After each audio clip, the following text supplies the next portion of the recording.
কোনো বিশেষ একটা দলের প্রতি তারা সফট কর্নার দেখাবে না। আমরা যেন এই ক্যাম্পাসে একটা নিরাপদ লাইফ লিড করতে পারি। কাউকে আপনি ফেলতে পারবেন। এই মুহূর্তে রয়েছি ঢাকা বিশ্ববিদ্যালয়ের মধুর ক্যান্টিনে।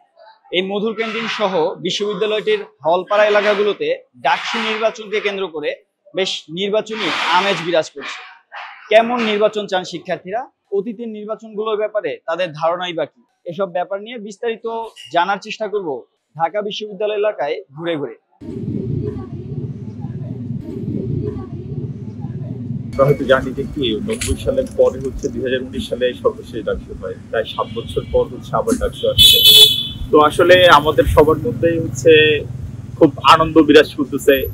একটা হচ্ছে যে কেমন উৎসব মুখর পরিবেশ হচ্ছে প্রতিটা হলে হলে প্রতিটা গলিতে আপনারা হয়তো দেখতেছেন। তো ভাবতেছি যে খুব জাঁকজমট একটা ডাকসু হবে, তবে সময় দেখা যাক কি বলে আমাদের। RICL TMX, যুগের পর যুগ স্থাপনা থাকে মজবুত। প্রার্থী হিসেবে চাই যে প্রথম কথা হচ্ছে ক্যাপাবল হওয়া লাগবে। আপনি ঢাকা ইউনিভার্সিটির ভিপি হবেন, তার মানে হচ্ছে আপনি একটা ন্যাশনাল ফিগার হবেন।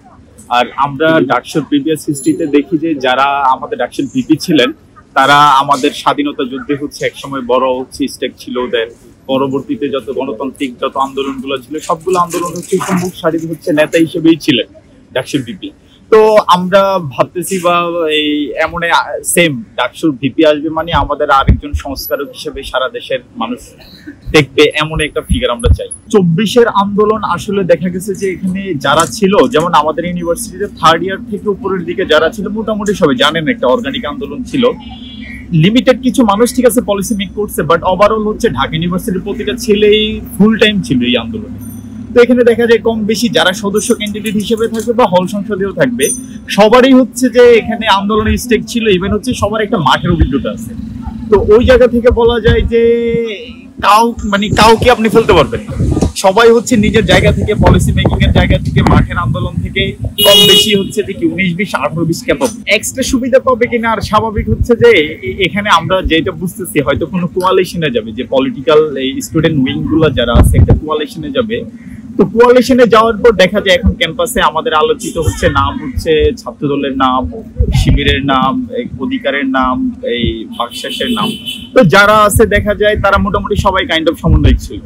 তো ওই জায়গা থেকে হচ্ছে ডেফিনেটলি আন্দোলনের একটা প্রভাব থাকবে না যে ব্যাপারটা এমন না, থাকবেই খুব স্বাভাবিক। আমাদের বহুল প্রত্যাশিত ডাকসু নির্বাচনটা দীর্ঘ 6 বছর পর হচ্ছে। গত ডাকসু নির্বাচন আমরা জানি 2019 সালে ছিল। দীর্ঘ 6 বছর পর যে ডাকসু নির্বাচন, এটা নিয়ে সাধারণ শিক্ষার্থীদের সবার মনে অনেক প্রত্যাশা।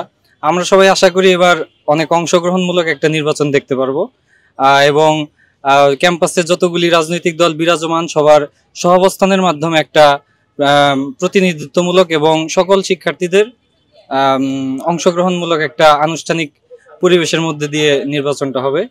এই নির্বাচনটা ঐতিহাসিক হওয়ার পথে একটাই বাধা, এখন যে সরকার অন্তর্বর্তীকালীন সরকার ক্ষমতায় আছে তাদের কাছে আমাদের প্রত্যাশা যে তারা কোনো বিশেষ দলের প্রতি সিম্প্যাথেটিক বা কোনো বিশেষ একটা দলের প্রতি তারা সফট কর্নার দেখাবে না। এই নির্বাচনে সকল রাজনৈতিক দল যেন স্বতঃস্ফূর্তভাবে অংশগ্রহণ করতে পারে, তাদের সেই লেভেল প্লেইং ফিল্ডটা তাদের মেনটেন করতে হবে। এটা যদি না করতে পারে এটাও প্রশ্নবিদ্ধ থেকে যাবে। এখন দেখা যাচ্ছে যে কয়েকটা দলকে অলরেডি জনগণ এরকম ট্যাগ দিচ্ছে, তারা কিংস পার্টি এরকম নাম বলছে আমরা জানি। তো আমরা চাই যে এই তাদের প্রতি কোনো সফট কর্নার না দেখানো হোক।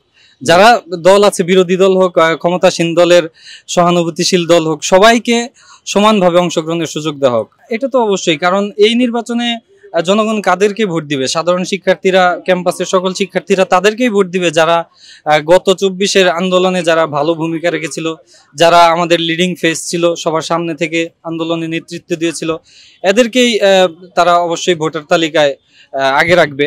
এর পাশাপাশি ক্যাম্পাসে দেখা যায় অনেকেই অনেক ভালো উদ্যোগ নেয়, অনেকে অনেক অংশগ্রহণমূলক এবং অনেকে কালচারাল বা অনেক অ্যাক্টিভিটিস ক্যাম্পাসে করে থাকে, অনেক সংগঠন করে, তাদেরকে ভোট বেশি পাওয়ার একটা সম্ভাবনা আছে। বিশেষ করে বলা যেতে পারে যে ক্যাম্পাস বান্ধব যারা পরিচিত মুখ আছে ক্যাম্পাসের শিক্ষার্থীদের কাছে, তাদেরকে আমরা সামনে দেখতে চাই। আপনার পছন্দের প্রার্থীর নামটা কি বলবেন নাকি গোপন রাখবেন? আমার পছন্দের প্রার্থী গত 24-এর অভ্যুত্থানে সম্মুখ সারির যোদ্ধা আবেদুল ইসলাম খান ভাই।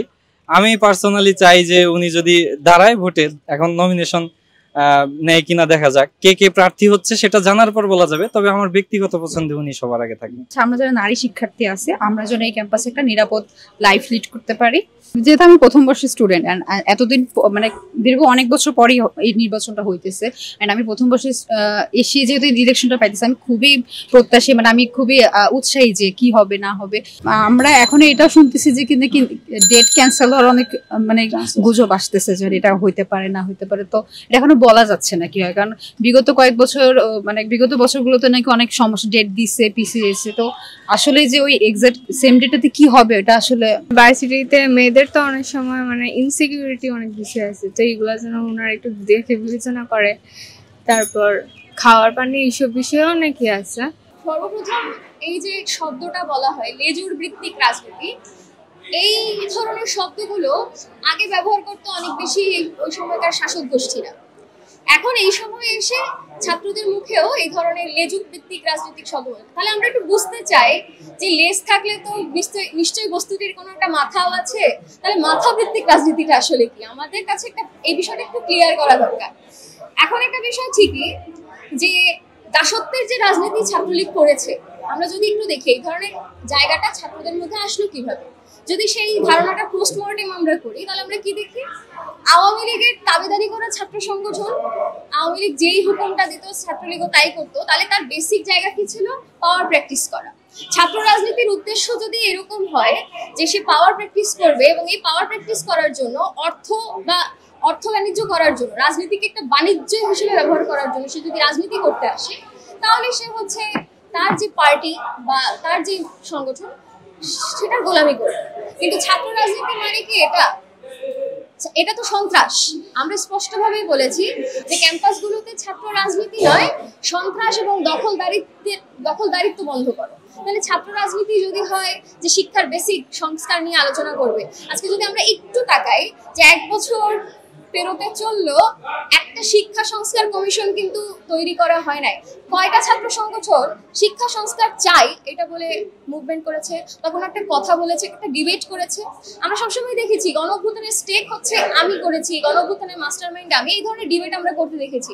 কিন্তু 3 মাস পার হয়ে গেল, ছাত্রদের হাতে বই গেল না, এটা নিয়ে কয়টা ছাত্র সংগঠনের মাথা ব্যথা ছিল। তার মানে এটা দিয়েই বুঝতে হবে কোন ছাত্র সংগঠন ছাত্র রাজনীতিটাই করে আর কোন ছাত্র সংগঠন পাওয়ার প্র্যাকটিসিং এবং অর্থ উপার্জন হিসেবে ছাত্র রাজনীতির নামে সন্ত্রাসের প্র্যাকটিসটা করছে, যেটা আমরা অধিকাংশ জায়গায় দেখেছি। ফলে এই যে লেজুর ভিত্তিক শব্দটা বলে, এরা এক জায়গায় থেকে তাদের যে অপকর্ম এটাকে ঢাকতে চায়, তাদের বেসিক কাজের থেকে অন্যান্য পাওয়ার প্র্যাকটিসিং কাজের দিকে মনোযোগটা দিতে চায়। কিন্তু আমরা যারা একদম শিক্ষা ব্যবস্থার পরিবর্তনের জন্য লড়াইটা করি, শিক্ষার আমূল পরিবর্তনের জন্য লড়াইটা করি, সর্বজনীন বিজ্ঞান ভিত্তিক শিক্ষার জন্য লড়াইটা করি, গণতান্ত্রিক শিক্ষা ব্যবস্থার জন্য লড়াইটা করি, তাদেরকে অনেক রকম সমস্যায় পড়তে হয় এই ধরনের মানে অবৈজ্ঞানিক শব্দ ব্যবহার করার কারণে। ফলে আমরা যারা রাজনীতিটা করি, আমাদের এই যে শিক্ষা ব্যবস্থাকে দেখার দৃষ্টিভঙ্গি আর আমাদের পার্টির একটা রাষ্ট্রে কিভাবে একটা শিক্ষা ব্যবস্থা পরিচালিত হবে সেই দেখার দৃষ্টিভঙ্গিতে পার্থক্য নেই। তাহলে সেইটার ক্ষেত্রে কি হতে পারে যে আমাদের ডিবেট আছে, আমাদের আলোচনা আছে, মাঠে গিয়ে তথ্য সংগ্রহ করার প্রক্রিয়া আছে এবং সেটা নিয়ে ডিসকোর্স আছে, সেটা হচ্ছে ছাত্র রাজনীতি।